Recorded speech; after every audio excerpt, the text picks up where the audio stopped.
देत आहे. आजच्या होईल तुझं कल्याण होईल. अद्याप काही कल्याण झालं नाही का? रणंगणात युद्ध खेळली होता. प्रथम ती मनाच्या गोंधळीत खेळली होता. केवळ प्रियंके तुझा कल्याण आज ह्या मनात नाही. श्री आतापर्यंत मी हेच ऐकतोय. आजच्या संयम ठेव, आजच्या संयम ठेव. मला सांगा हो, आम्हाला संयम ठेवायला सांगतोय.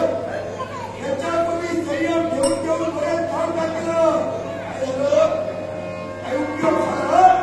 अपयशाला खचून जाऊ नकोस.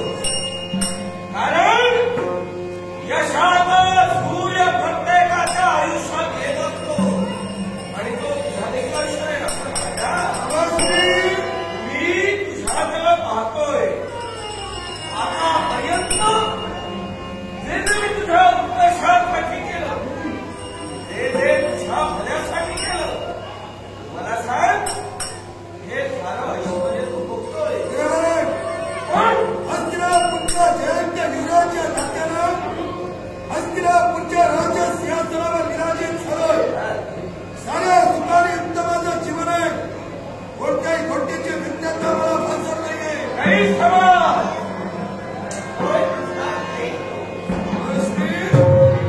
हा माझा गैरसमज. खऱ्या अर्थानं तू पूर्णतः कागद नाही.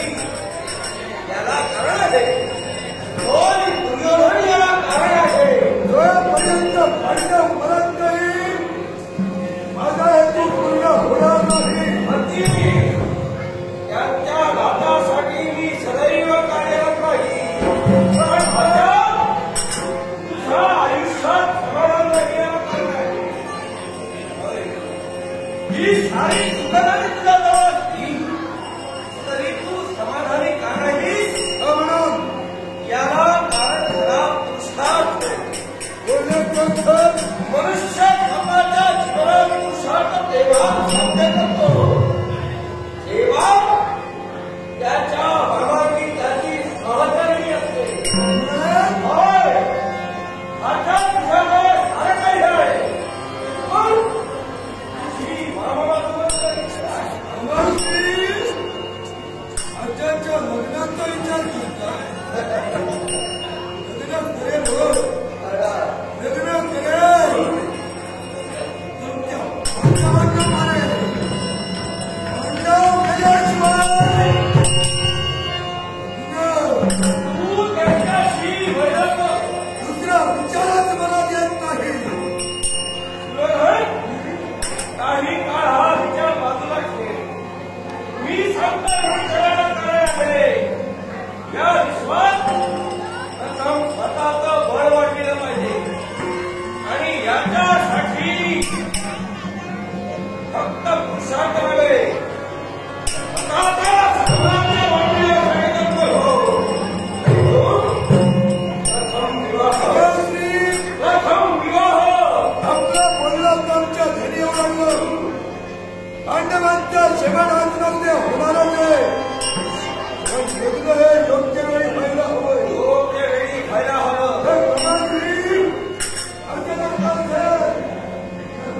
प्रतिष्ठेला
ही तुझ्यासाठी योग्य आहे. दत्तन आजे गुरु द्वारकाधीश बलरामानं यांची भगिनी सुभद्रा आणि माझ्यासाठी वधू म्हणून योग्य श्री एवढी वर्षे हस्तिनापुरात जाऊन फुकट गेलात अच्छा, मला सांगा सुभद्रेचं लग्न आकाशी ठरलंय तुम्हाला ज्ञात नाही की काय? मला पूर्णपणे ज्ञात आहे. तिचं लग्न माझ्यासोबत ठरलंय तर तिचं लग्न माझ्यासोबत कसं काय होईल?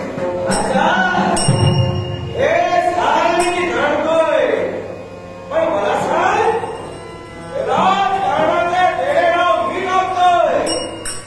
सांप्रत अर्जुन आहे तो माझा प्रश्नाचं उत्तर मला दे. त्रिदंडी संन्यासी म्हणून एकसारखा फिरतोय. मग संन्यास धारण केलेली अशी व्यक्ती रानाला घेते. सांग, जर कदाचित त्या अर्जुनाचा घात त्या अरण्यात झाला असेल, तो जर का मृत्युमुखी पडला असेल, तर द्वारकाधीश काय करतील? अरे काय करतील स्वतःच्या भगिनीचं?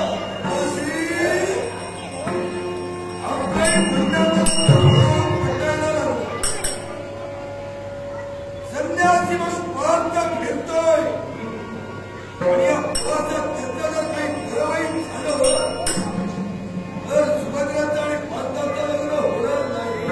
लग्न होणार, पण या कदाचित तो पुनश्च माघारी आला असेल, तर मात्र बलरामाला त्याच्याशी विवाह लावू द्या.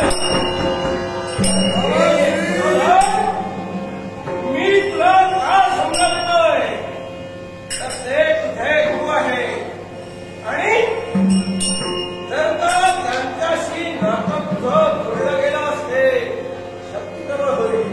होय, ही शक्ती कवर होईल.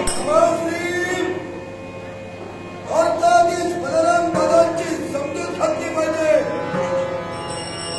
कदाचित घातलेल्या समजुतीला मान्यता देऊन अजय गुरु आपल्या भगिनींचा विवाह आमच्या सोबत करतीलही, पण मामाश्री यांची समजूत घालायला व्यक्ती तशीच हवी.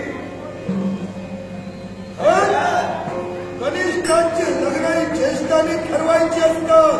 पण मामाश्री आता असं करा, तुम्ही सुटलीला तर माझ्या वकिलात वर्गेपर्यंत ट्रीट करा आणि तुम्ही माझ्या गुन्हेगारीची मदत करा. माझ्या तुझ्यासाठी मी लावं जाईन ना, आनंदाला जाईन. तुझ्यासाठी वाट्याचे मी दे. मामाश्री तुमच्यावर माझा पूर्ण विश्वास आहे. अंतरापर्यंत त्याग करा, वर्गेपर्यंत चला. सुयोधन आणि सुभद्रा यांचं लग्न करून मुलांचा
त्यांच्या लग्नाला आधार निर्माण करून हा समज विश्वास हा होता आणि म्हणून आम्हा साऱ्यांना बंदिवान केलंस.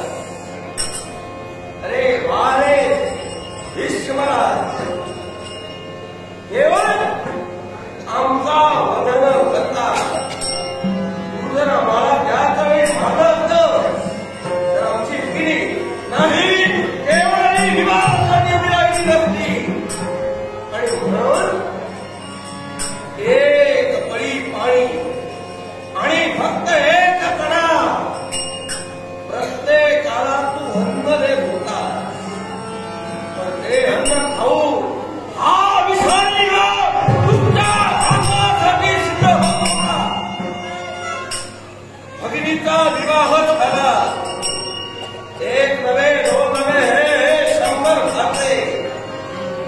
त्यांच्या कल्याणासाठी नाही, या कुवंशाला मिटविण्यासाठी, कुलाक्षय करण्यासाठी हा शत्रुय हत्तीला पुढा मावतोय. होणार नाही.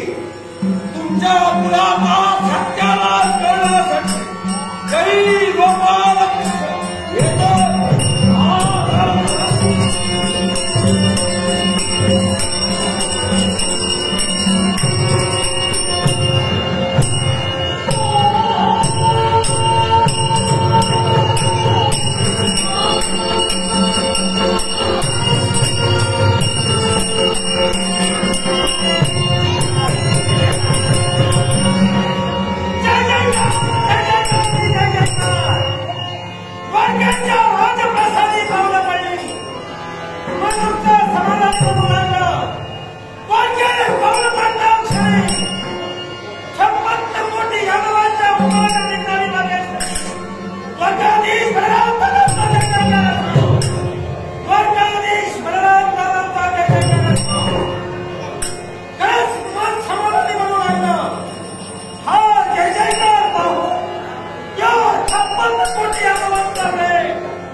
बोलल्यातच बोलतोय. दादा मला सांगा, आपल्या बहिणीचा विवाह अक्षराजाशी आपण निश्चित केला. नक्कीच होणारा ठरल्याप्रमाणे. पण आज राणी मिळणारा पाच या माखाच्या बाबतीत काही कधी घडलं.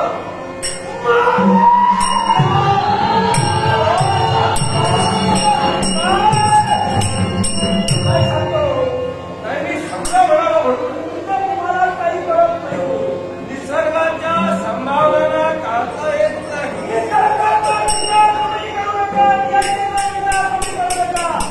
नियतीनं म्हणलेला खेळ कुणाला चुकलेला नाही. धनुर्धारी माता सुखरूप हे ते आत्मविश्वास माझा आहे. नियतीचा विचाराने बाजूला ठेवू, पण आपल्यावर स्वतः मात्र विचार करायला हवा. होय, जर करातील असा घडला असेल तर मला सांगा, काय हो, आज तारुण्याच्या उंबरठ्यावर तुमची बहीण वावरते. अशी तुमची भगिनी त्या पार्थराजाला स्वतःचा भावी पती म्हणून समजत असेल. एखाद्या वेळी अशी झालेली निराशा, असा झालेला अपेक्षा म्हणतो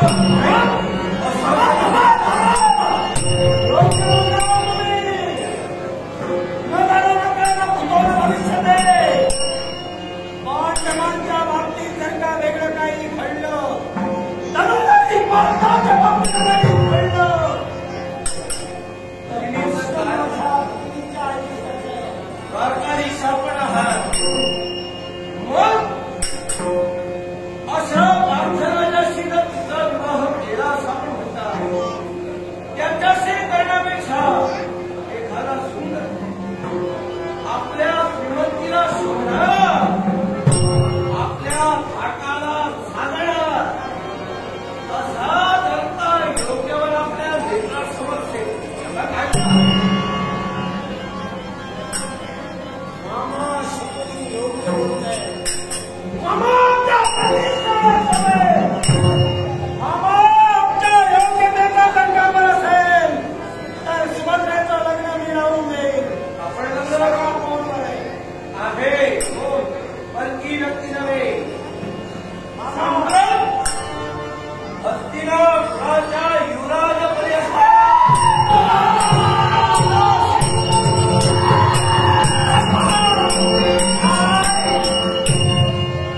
शिवधनाची मी लग्न करू नका.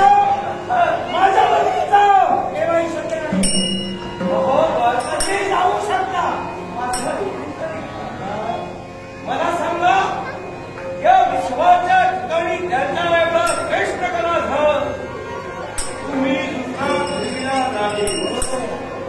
मग असा जो हस्तिनापुराचा होणारा भावी नरेश, अशा जर हस्तिनापुराच्या नरेशाशी तुमच्या भगिनीचं जर तुम्ही लग्न केलं असेल, काय काय पण मामा मला सांगा, शिवधनाची लग्न माझ्या सुभद्रेचं होईल. पण पार्थाला दिलेल्या शब्दाचे शब्द निघा. या शिवाच्या ठिकाणी शब्द दिलेले असतात ते मोडण्यासाठी. कारण स्वतःचा हिरा पण जोपासला पाहिजे. आणि चांगलं काही शिकावं तर मामा शकुनी यांच्याकडून योग्य मार्गदर्शन करा. मामा तुमचं कल्याण त्यात आमचं कल्याण. मामा कल्याणाच्या गोष्टी करू नका, भवितव्याच्या गोष्टी करा.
राजाची आज्ञा तू स्वीकार म्हणत नाही, तुला रावणाची आज्ञा.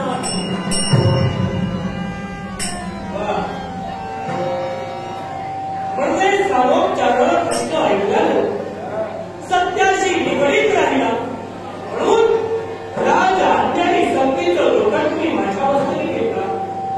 राज करताना राजराणी याचं पूर्णतः महत्व कृष्ण जाणलं. तेव्हा तुमच्या आज्ञेचा अनादर मी करणार नाही. मी काय करावं आणि अभिमान सोडल्या माझं कर्तव्य काय? प्रत्येकाला निमंत्रण देण्याची जबाबदारी तुझी. प्रत्येक राज्याच्या ठिकाणी जावं आणि या कृष्णानं सुभद्रेच्या लग्नाचं निमंत्रण द्यावं. राजाज्ञा तुला आहे, जा. मी प्रत्येकाला निमंत्रण देण्यासाठी जावं मी नाही म्हणत. राज आज्ञानी नक्कीच माझ्या जीवनी पाळेल. पण दादा एक गोष्ट लक्षात ठेवा, आज कृष्णाच्या शब्दांचा अनादर तुम्ही करता.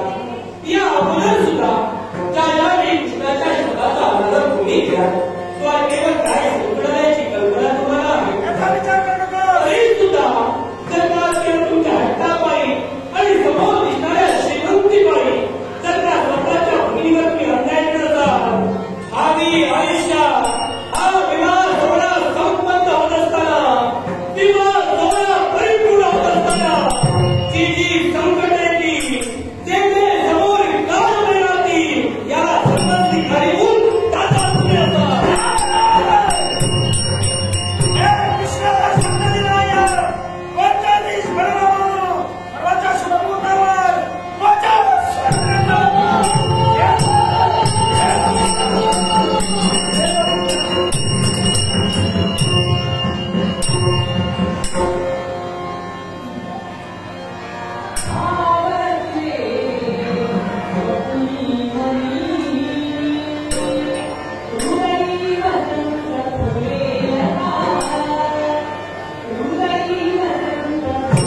आतापर्यंत त्यांची ती सुंदर मूर्ती आम्ही आमच्या हृदयात ठेवतो. त्यांचा विचार एकसारखे करतो. ध्यानीमध्ये फक्त खाली पातळ्यांचा विचार आहे. पण सांगत आहे ते त्रिदंडी संन्यास आला आणि म्हणत त्यांचा तो त्रिदंडी संन्यास कधी संपेल असं मनाच्या ठिकाणी एकसारखं झालं. त्यांचा आमचा विवाह करेल याचवर एकसारखं वाचला. लवकर या. आतून देणारी तुमची सुवर्णा, तुमची मार्गप्रदर्शन करा. तुम्ही कधी या, कधी मला भेटाल, कधी तुमचं दर्शन मला करेल असं विसरले. माझ्यासाठी तुम्ही कोणी सामान्य नाही, बलसागर आहे. तुम्ही आजाड भाऊ आहात. तुम्ही ठाकून टाका. लवकरात लवकर माझ्या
मी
दोघांचा विवाह झाला आणि या विवाहावेळी बलराम दादाने शब्द दिला की माझी भगिनी ही पार्थाला दे.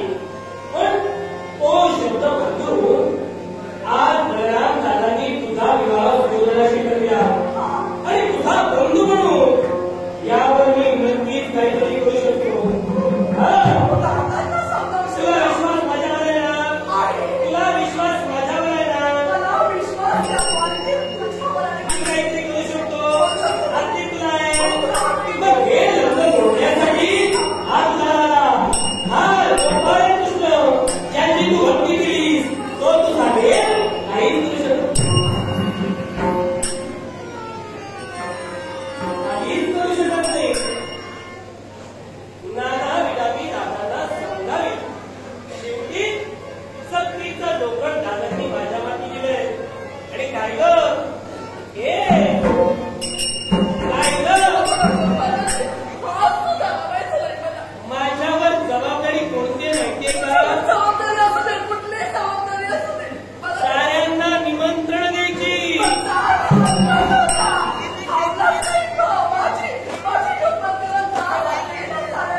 नाही ग मी निमंत्रण देण्यासाठी प्रथमच जातोय ना. वर्ष झालं मला ना. हजार लक्ष्मीच्या राजवैभवात माझी भगिनी लावणार आहे. ऐक तरी या अगोदर कोणाच्या विवाहाचं निमंत्रण देण्यासाठी मी गेलो नाही ना. म्हणून म्हटलं जरा सवयी करून घ्यावी.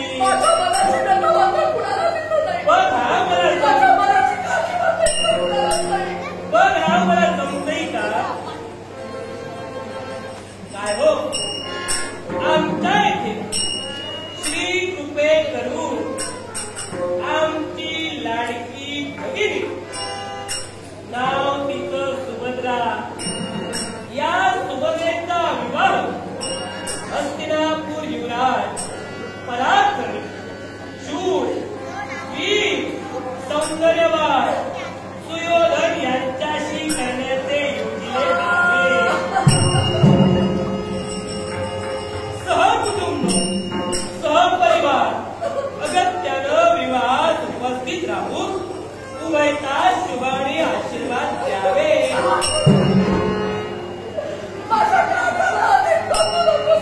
सुभद्रे या कसं म्हणू का?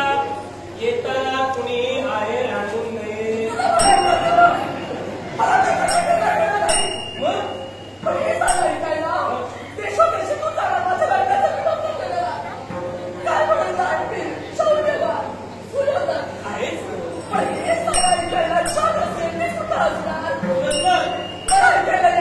तुला ऐकायला यावं म्हणून तुला सांगितलं. जाणार कुठे? जगायचं नाही.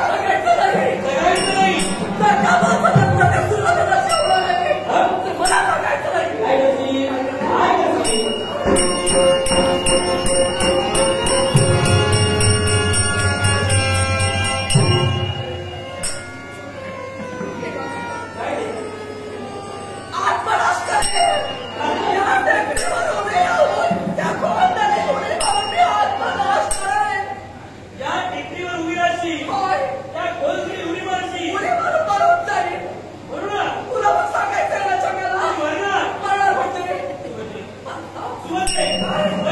सुभद्रे उडी मार.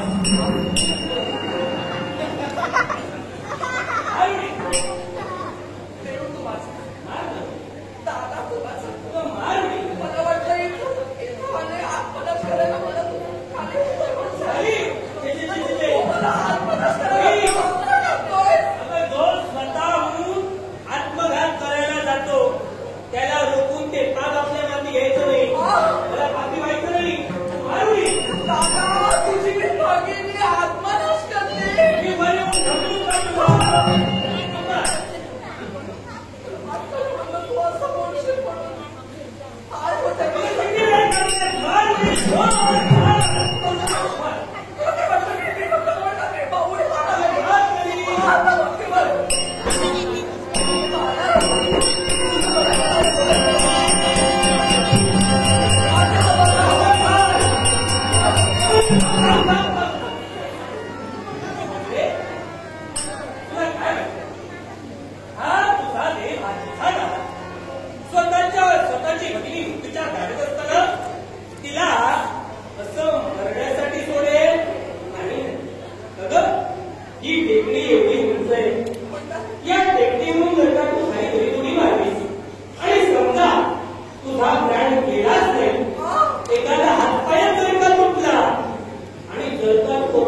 तेव्हा तू म्हणशील पण ते का माझ्या माती लागली, कारण अपराध करणाऱ्यापेक्षा तो पाहणा आणि सहन करणं अधिक असतो. तेव्हा असा जीव दे चटकन मेल्यानंतर पटकन मिळी पाहिजे, झटकन तुझे प्राण वैकुंठात गेले पाहिजे, असा काहीतरी उपाय काढ. असा उपाय करता आता थट्टा करता नाही, इथून असतानाच करणार नाही, या जनतेवर तिचा अपमान मी करणार नाही. मग एक उपाय असा उपाय कुठला तर तो काही क्षणापूर्वी मरणाचे एक उपाय मला सुचवून गेला आणि मुक्तीचा द्वार माझ्यासाठी खोलून दिला.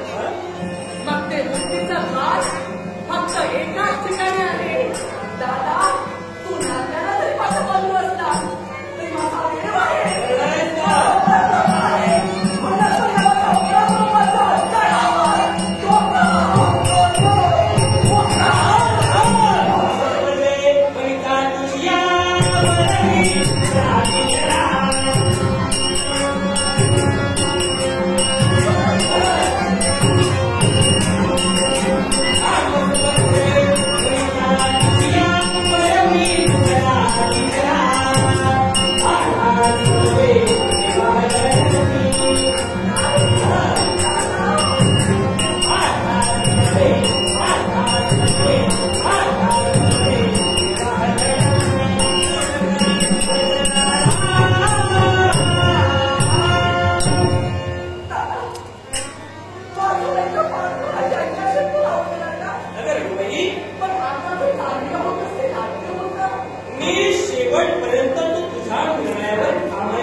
समजा आनंदाच्या भरात हर्षमय होऊन कुणाला काही बोलती, तुझं काही खरं नाही. समजा तू पवनात गेलीस आणि तुझ्या एखाद्या मैत्रिणी तुला समजा जर का विचारलं तर जसं ठरलंय तसं उत्तर द्यायचं. इथं समजा मी तुझी सखी आहे. तू सगळे माझे कशी करणार? तू माझा दादा, तू माझा देव आहे. गाऊ सखी मान्य. समजा मी तुझी मैत्रीण आहे आणि मी तुझी विचारपूस करते, काय ग असू नको.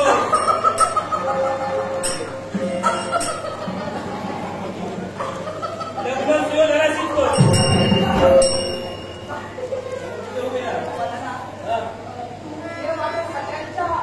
हावभाव दाखवत असतात मला हसू आलं रे. तुझ्या सगळ्या आत्ता लहान असतानापासून मी सगळ्यांसोबतच लहान आता मोठा झालोय. तुझ्यापेक्षा मला जास्त जमी आता नाही